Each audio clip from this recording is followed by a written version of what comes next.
अस्सलाम वालेकुम। उम्मीद है आप सब करो आफियत से होंगे। तो आइए आज की आयतें शुरू करते हैं। बिस्मिल्लाहिर्रहमानिर्रहीम।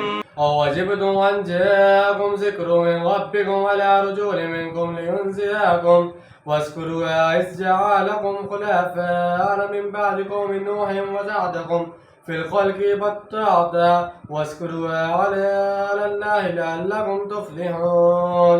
शुरू अल्लाह के नाम से जो बड़ा मेहरबान निहायत रहम करने वाला है। क्या तुम्हें ताज्जुब है इस बात पर कि तुम्हारे पास तुम्हारे रब की तरफ से नसीहत आ गई है तुम ही में से एक शख्स के जरिए, ताकि वो तुम्हें खबरदार कर दे। और ज़रा याद करो जब अल्लाह ने तुम्हें कौम नूह के बाद इनका जानशीन बनाया और तुम्हें जिस्मानी एतबार से बड़ी कुशादगी अता फरमाई, तो अल्लाह के एहसानात को याद करो ताकि तुम फलाह पाओ।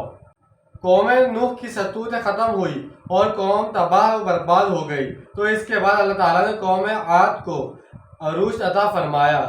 ये बड़े कदावर और जसीम लोग थे। इस कौम को अल्लाह ताला ने दुनियावी तौर पर बड़ा उरूज बख्शा था। शरार इसी कौम का बादशाह था जिसने बेहशत अराजी बनाई थी। अब इसकी जन्नत और इसके शहर का खंडरात का सुराग भी मिल चुका है।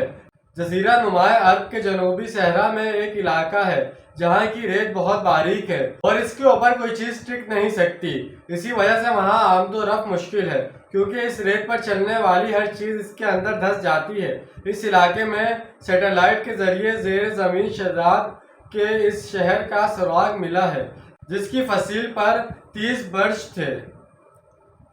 قالوا أجئتنا لنعبد الله وحده ونذر ما قال يعبد آباؤنا فأتنا بما تعدنا إن كنت من الصادقين। इन्होंने कहा, हे हूद अलैहिस्सलाम, क्या तुम हमारे पास इसलिए आए हो कि हम सिर्फ अल्लाह की बंदगी करें जो अकेला है, और हम छोड़ बैठे हैं इनको जिनको पूछते थे हमारे आबाओ अजदाद, तो हम पर ले आओ वो अजाब जिसकी तुम हमें धमकी दे रहे हो अगर तुम सच्चे हो। हमेशा से होता आया है कि जब भी किसी कौम पर सवाल आता था तो इनके अकायद बिगड़ जाते थे। अल्लाह के रसूल के बताए हुए सीधे रास्ते को छोड़कर वो कौम बुत परस्ती और शिर्क में मुब्तला हो जाती थी। औलिया अल्लाह की अकीदत की वजह से इनके नामों के बुत बनाए जाते थे या फिर इनकी कब्रों की परिस्तिश शुरू कर दी जाती। ये सामने के महबूब इनको इस अल्लाह के मुकाबले में ज़्यादा अच्छे लगते थे जो इनकी नज़रों से ओझल था। इन हालात में जब भी कोई रसूल आकर ऐसी मुशरक कौम को बुत परस्ती से मना करता और इन्हें एक अल्लाह की बंदगी की तलकीन करता, तो अपने माहौल के मुताबिक इनका पहला जवाब यही होता कि अपने सारे खुदा को ठुकरा कर सिर्फ एक अल्लाह को कैसे अपना महबूब बना लें।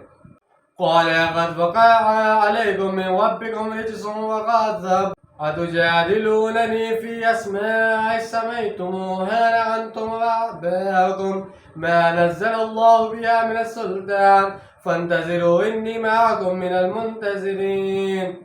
हूद अलैहिस्सलाम ने फरमाया, तुम पर तुम्हारे रब की तरफ से अजाब और इसका गजब वाक़े हो ही चुका है।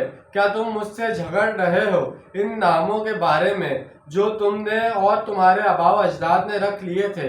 अल्लाह ने इसके लिए कोई संत नहीं उतारी, तो ठीक है तुम भी इंतज़ार करो, मैं भी तुम्हारे साथ इंतज़ार करने वालों में हूँ। तुम्हारी इस हक धर्मी के बायस अल्लाह का अजाब और इसका कहर व अज़ब तुम पर मुसल्लत हो चुका है। ये जो तुमने मुख्तलिफ नामों के बुत बना रखे हैं और इनकी पूजा करते हो, इनकी हकीकत कुछ नहीं, महज चंद फर्जी नाम है जो तुमने और तुम्हारे आबाओ अजदाद ने बगैर किसी संत के रखे हुए हैं। यानी देखिए कब तक अल्लाह तुम्हें मोहलत देता है और कब अल्लाह की तरफ से तुम पर अजाब इस्तेसाल आता है। तो जैसे कि आज हमने 3 आयतों का तर्जुमा और तफसील बयान की है। उम्मीद है आपको समझ में आएगा और पसंद आया होगा। मिलते हैं अगली वीडियो में। अपना ढेर सारा ख्याल रखिएगा, अपनों से ज़्यादा दूसरों का ख्याल रखिएगा। जब तक के लिए अल्लाह हाफिज़, फ़ी अमान अल्लाह।